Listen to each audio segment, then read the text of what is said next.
ये रोते बिलखते मृतक हंसराज के परिजन हैं, जिन्होंने कभी नहीं सोचा होगा कि उनके बेटे की लाइब्रेरी के अंदर पीट पीट कर गला दबाकर हत्या कर दी जाएगी। उन्होंने कभी नहीं सोचा था कि एक गुलाल लगाने की बात इतनी बढ़ जाएगी कि उनका बेटा जिंदा लौटकर कभी घर नहीं आएगा। शायद उनके परिजन इसलिए हंसराज को लाइब्रेरी में भेजते थे कि हंसराज पढ़ लिख कर नौकरी लगेगा, वो खुद के सपनों के साथ अपने परिवार के सपने पूरा करेगा। लेकिन उन्हें कहाँ पता था कि होली के त्यौहार से पहले इस दुनिया को हमेशा हमेशा के लिए अलविदा कह जाएगा। दरअसल ये पूरा मामला है लाइब्रेरी का, और ये लाइब्रेरी है राजस्थान के दौसा जिले के लालसोट तहसील की एक रामगढ़ पचवारा थाना क्षेत्र है। उसी थाना क्षेत्र अंतर्गत एक रालावास की सरकारी स्कूल है, जिसके अंदर एक संस्था के द्वारा लाइब्रेरी संचालित की जा रही थी। अब इसी लाइब्रेरी के अंदर बहुत सारे बच्चे पढ़ने के लिए आते थे। इसी में 25 वर्षीय हंसराज भी जाया करता था।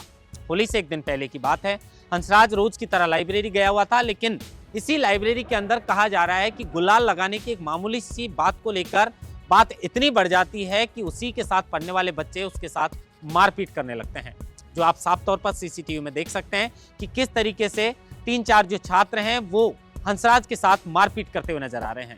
लेकिन मारपीट से उनका मन नहीं भरता है और अंत में कहा जा रहा है कि हंसराज की गला दबाकर हत्या कर दी जाती है।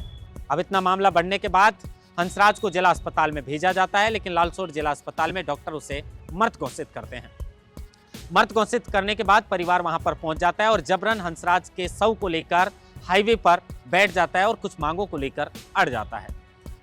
इसी मामले को लेकर लगभग 8 घंटे तक हाईवे को जाम कर दिया गया। वाहनों की एक लंबी कतार लग जाती है, लेकिन प्रशासन और परिजनों के बीच रात के 1 बजे जो है वो सहमति बन जाती है कुछ मांगों को लेकर। उसके बाद हाईवे को सुचारू किया जाता है।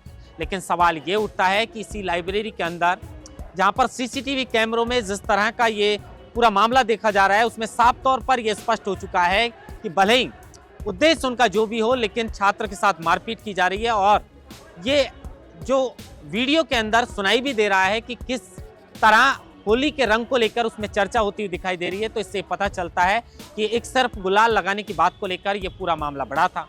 अब इस मामले को लेकर कहा जा रहा है कि 3 छात्र हैं, जिसमें अशोक, बबलू और कालूराम, जिन्होंने हंसराज के साथ पहले मारपीट की और उसकी गला दबाकर हत्या कर दी गई। अब इस पूरे मामले को लेकर होली को वैसे ही पुलिस जो है वो कानून व्यवस्था को लेकर अलर्ट रहती है, लेकिन लाइब्रेरी के अंदर जो घटना हुई है और दूसरी तरफ इस बार होली का जो त्यौहार है वो उस दिन आया जब जुम्मे की नमाज भी थी और होली भी थी, लिहाजा प्रशासन पहले ही अलर्ट मोड पे था। और इसी के चलते इस मामले को लेकर थोड़ी देरी जरूर हुई, लेकिन पुलिस ने आश्वस्त किया कि जल्दी से जल्दी आरोपियों को हिरासत में ले लिया जाएगा। लेकिन सवाल ये उठता है कि आखिर किसी का गुस्सा इतना कैसे बढ़ जाता है कि वो साथ में पढ़ने वाले छात्र को, वो भी महज एक मामूली सी गुलाल लगाने की बात को लेकर मौत पे मारने पर उतारू हो जाता है। और यही घटना जो है वो इस लाइब्रेरी के अंदर घटी। अब हंसराज इस दुनिया को अलविदा कह चुका है और परिवार का रो रो कर बुरा हाल है। परिवार की मांग को लेकर सहमति बनी है कि परिवार की अगर मांग पूरी कर दी जाए तो पीछे जो हंसराज अपने परिवार के लिए नहीं कर सका, अगर पीछे वालों में किसी को नौकरी मिलती है या मुआवजा मिलता है तो उस परिवार का गुजर बसर हो सकेगा। महेंद्र बांसुटा, लोकमत हिंदी, जयपुर।